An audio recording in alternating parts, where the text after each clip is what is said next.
So great to be here with you again. My name is Aaron Scott. I'm your host for the Hard Conversations radio show brought to you by Pillars and Bridges. We have some amazing guests with us here today. Of course, Pastor John McClain with the Common Good radio show and the Veteran Rescue Mission. But we're joined by some folks today near and dear to my heart. One of the first families I actually met when I came out here to Tucson, serving there at Siloam Christian Church. So we have with us this afternoon Pastor Evelyn Jones and her grandson Kymani High. And it's just such, when we talk about having hard conversations and realizing that sometimes the most important conversations are the hardest ones to have, we really have something to share with y'all today. So I want to just go ahead and open it up. Just let Pastor Jones and Kymani kind of introduce themselves a little bit, and we'll move forward from there. Okay. Well, first of all, it's an honor to be here. Thank you so much. My grandson and I are pretty close. We come from a pretty close-knit family culturally, and we have a lot of get-togethers at our home, and that's what they've been brought up around. But then things happen.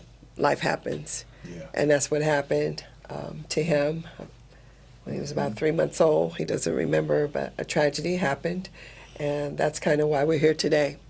That's what birthed his organization, Children Against Gun Violence. And so he's going to share some things, and it just wet behind the ears. It's very new.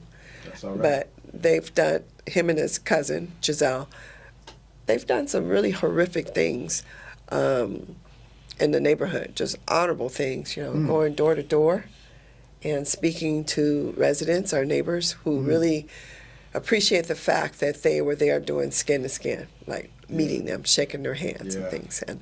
And I was amazed at his confidence in himself and how he spoke to the people, very confident. There's things that he had to recall and remember, but he just spoke with them as if they were what they are, his neighbors. And I see that in him right away, and it's been cool now seeing him grow up a little bit. Kymani, I knew you when you were probably maybe 5, 6 years old. We probably met, because I've been out here now like 7 years, so it was probably even longer than that. But I remember you being a little bit more kind of quiet and reserved. But now when I see you, man, you're shaking people's hands, looking people in the eyes. Man, so tell us. So go ahead and say your name on the microphone. Kymani. Kymani, my man. And how old are you? 9. 9 years old. And where do you go to school? Legacy Traditional School. Okay, nice, man. I'll tell you, you look at this kid, you're going to think he's like 10, 12 years old. This guy's a big guy, okay? And he got the fresh hair. Looking sharp, man. Looking real sharp. So you go to Legacy Traditional School. Is that right? Yes. Okay, excellent, man. And what's your favorite subject? PE. PE, my man. Come on, right? Listen, dodgeball, climbing the rope. What's your favorite game or sport you like to play? Soccer. Oh, man, that's cool, man. That's cool. So it's great to have you on here, and I'm just proud of you, man. I want to let you know that. Strong young man, smart young man, and one thing that I see about you, and that people tell me about you, is that you have a really big heart. I see when you, because I know you help out there, and even my son comes to the daycare. And I see you there with Ferrati and how close you guys are and how you take them under your wing. What makes you want to be so helpful with the other kids? Because, when they are around me, I feel like they're my siblings or stuff. Yeah, that's cool. It's almost like just an extended part of the family. Yeah, man, and that's so important for, when you do that, you're really setting an example. Because just like Grandma was talking about, when you went door to door and you're shaking people's hands, that's something that we're missing today in our communities, in our society. That, what you just talked about, looking at other kids and people around me in my neighborhood like almost like little brothers or siblings, little sisters, caring for each other, that's really important. Man. When you get to spend time with them, how does it make you feel? Good. Yeah? What are some things you guys like to do together? with Ferrati, we like playing with my toys and stuff. That's it, man. That's Yes. it. Now, Pastor John, I know you have a couple young kids too, right? A couple of them, yeah. but some young ones, though, huh? How your closest to his age would be? 7. Okay, Mhm. okay. Man, and have you seen that stuff too, kind of the kids being able to work together, play with other kids in the neighborhood? Yeah, I mean, obviously, like you're saying, having many kids, and kids of kind of what seems like different generations, ranging from 21 down to 10 months. And you know, I think you probably see that. You see this with your children. You got I think your son's 2, and then your daughter's just had Yeah, one yeah, birthday. about to be 3, and then Yeah. she's 1. Yep. Yeah, and so through him, she's like, "Oh, he's doing that. I can try. I'm gonna try that, or I'm gonna try to do that." And I know my 10-month-old, she watches a 7-year-old sometimes, and she sees him like walking or trying to do a dance a certain way, and she tries to do it. So Sure. I imagine that's what's happened in Kymani's life, is where he is now that model. And you may not see it because you're 9, and what I'm saying now, you're like, man, I just can't wait to get home and watch some cartoons.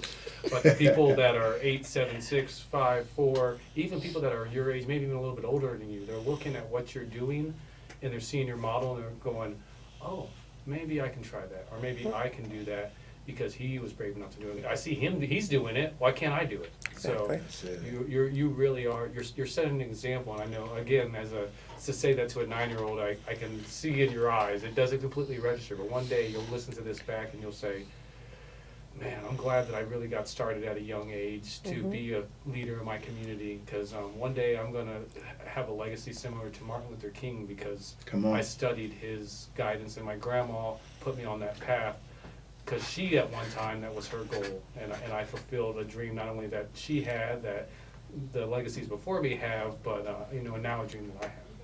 Come on, and I'm just encouraged to hear it, because I know that as you talk about building legacies, everybody has a part to play, from the youngest to the oldest and everybody in between.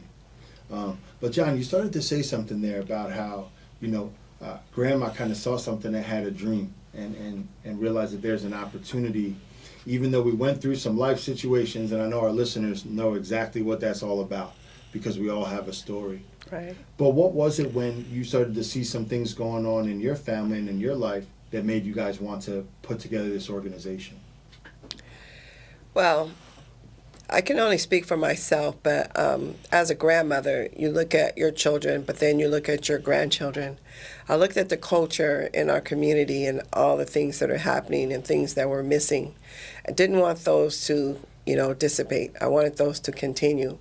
So by our families, we always get together and everything. Mm-hmm. And by him losing out on not having a father, but having plenty of uncles around, I just, in my heart, God just felt like, what can I do to help him to feel like, his father is still around in a sense, because he's taking over, but he's giving back. He's not taking. He wants to give back to the community.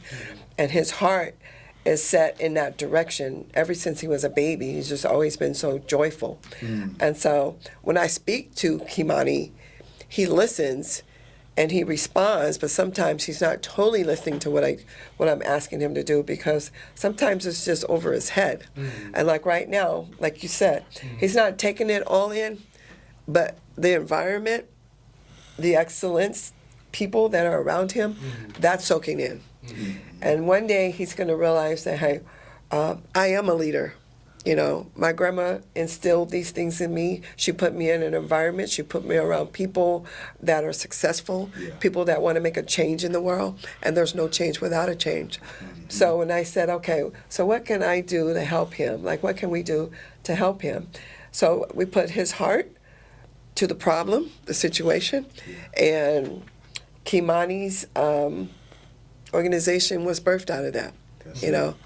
Children Against Gun Violence. They're against gun violence, but his organization actually promotes and produces good things for children. Like, it's a little different from others, where we get the children together, engage them in like field trips. We engage them in things that maybe they couldn't do before or couldn't afford to do before, but they all have that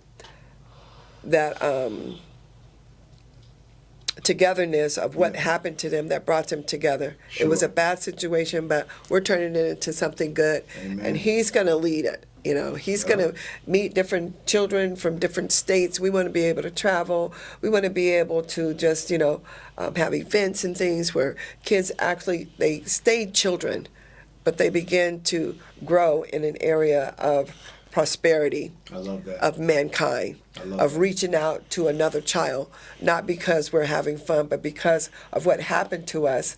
But now look at us. Look what we're doing. Come on. We're It's- building a community Yup. based on something that should have been a tragic, but now it's a successful organization for him. And it's going to keep on going. We'll be right back in just a little bit. We're going to hear more about Children Against Gun Violence. We're going to hear more about your stories.